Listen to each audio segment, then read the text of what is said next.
미국, 러시아, 사우디아라비아, 이란, 이라크 이 나라들의 공통점을 알고 계시나요? 이 나라들은 자국의 영토에서 석유 원유를 채굴할 수 있는 대표적인 산유국들입니다. 현대 생활에 있어서 중요한 에너지로 각광받고 있는 석유. 하지만 이러한 석유로 인해서 산유국들의 경제가 침체될 수도 있었다는 사실을 알고 계셨나요? 지식 IS 지금 시작합니다. 쉽게 설명하기 위해서 A와 B라는 나라가 있다고 가정해 보겠습니다. 어느 날 A 나라에서 엄청난 양의 석유를 발견하게 됩니다. 산유국이 된 A 나라는 석유를 한 방울도 채굴할 수 없는 B 나라에 석유를 수출하게 됩니다. B 나라에 석유를 수출함으로써 많은 양의 외화가 A 나라에 전해지게 됩니다. 수많은 외화를 벌게 됨으로써 A 나라는 일시적인 경제 호황을 누리게 됩니다. 하지만 이 기쁨도 잠시, 지속적으로 들어오는 B 나라의 외화 때문에 A 나라 자국 화폐가 평가절상되어졌습니다. 쉽게 말해서 A 나라의 자국 화폐에 비해서 B 나라 외화의 양이 상당히 많아지게 되고 적은 양의 A 화폐가 귀중해진 것입니다. 이로 인해 A 나라의 화폐 가치가 상승하게 되고 이를 평가절상이라고 부릅니다. A 나라에서 자체적으로 생산할 수 있는 물품들은 한정되어져 있기 때문에 평가절상된 A 나라의 화폐로 인해 물가가 지속적으로 상승하는 인플레이션 현상이 발생하게 됩니다. 인플레이션 현상 이후에 A 나라의 국민들이 주목한 것은 B 나라의 물품들입니다. 자국과 비교해서 질이 떨어지지 않는 가격이 저렴한 생필품들을 B 나라가 생산하고 있었고 A 나라는 석유를 제외한 물품들을 B 나라를 통해 수입하게 됩니다. 따라서 A 나라의 자국 화폐 가치 상승 및 인플레이션으로 인한 B 나라와의 수출 경쟁력을 잃게 되면서 A 나라는 막대한 경제 손해를 입게 됩니다. 뿐만 아니라 물가 상승으로 인해 임금 인상을 요구하는 노조들이 많아졌고 이는 기업 간 대립이 심화되는 결과를 만들어내게 됩니다. 앞의 예와 같은 A국의 경제 불황은 실제 1959년 네덜란드에서 발생하였습니다.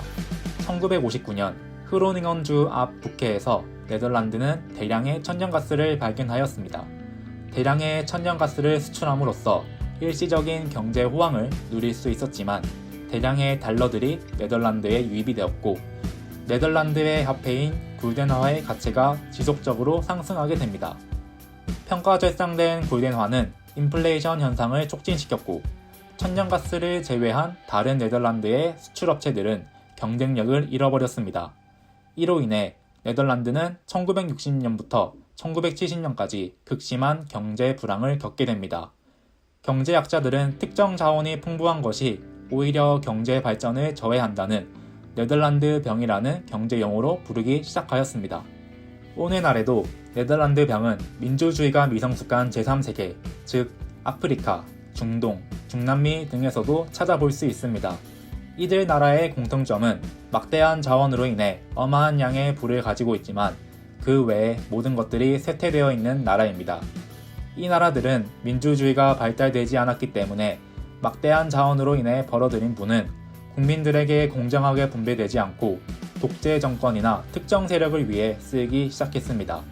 또한 국민들의 문화, 과학, 기술, 제조업에 의존하는 산업과는 달리 단순한 노동 또는 외국의 기술 도입으로 인해 자원을 손쉽게 채굴할 수 있다는 특성 때문에 자국민에게 돌아갈 노동의 기회는 박탈되고 빈부격차는 더욱 커지는 현상을 초래하였습니다.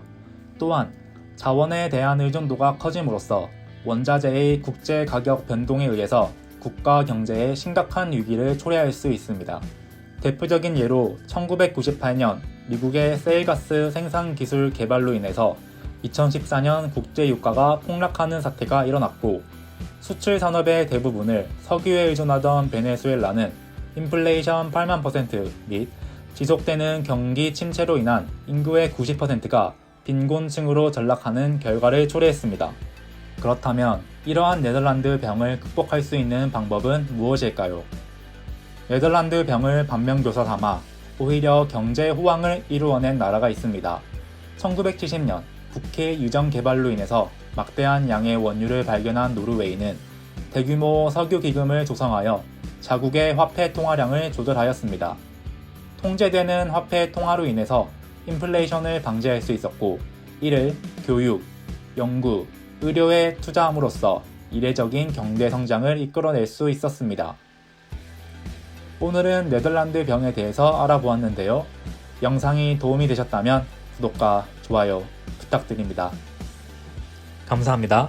지식 IS였습니다.